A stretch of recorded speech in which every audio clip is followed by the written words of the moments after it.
Habits of Grace, enjoying Jesus through the spiritual disciplines.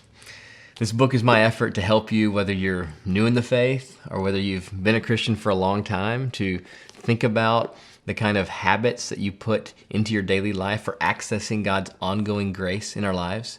The grace of God is not something that we just come into all at once and once for all when we come to Christ, when we're converted. But God gives us His ongoing grace in the Christian life. And Habits of Grace is about how we can keep accessing God's grace. Maybe you feel overwhelmed by the long list of spiritual disciplines, whether you can think of 10 or 12 or 15 or more, and you feel overwhelmed. How could I practice all those at once in my life? Barely have enough time for what I do now. Habits of Grace tries to get at the principles behind those various spiritual disciplines. And there are three main principles that the Bible teaches us about God's ongoing grace in our lives. The first is that we need to hear God's voice. We hear His voice in His Word. The fundamental means of God's grace in the Christian life is His Word. He starts it. He initiates. He speaks. And in His Word, He extends His grace to us for our ongoing progress and strength in the faith. And then secondly, there's having His ear in prayer.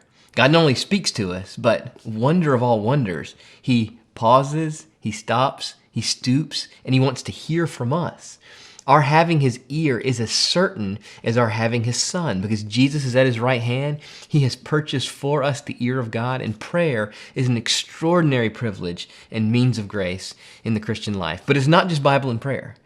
There's a third category, often overlooked, of God's ongoing grace in the Christian life, and that is belonging to His body in the fellowship of the local church. God means for other people to be means of His grace in our lives. It's not just all about me in my private room with a Bible and prayer, helpful and wonderful as that is.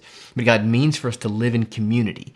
He means for others to speak grace into our lives, and He means for us to be His instruments in speaking grace into the lives of others. So I hope that you will benefit from the simple structure of hearing His voice and having His ear and belonging to His body and thinking about the various personalized habits you can cultivate in your own life for accessing God's grace in those three ways.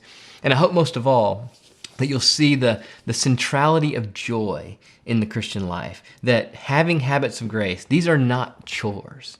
These are about accessing God's grace, about enjoying Him, and finally about knowing and enjoying Jesus, not just going through the motions, not just checking boxes, but we want to know the Son of God. I hope you'll be helped by Habits of Grace.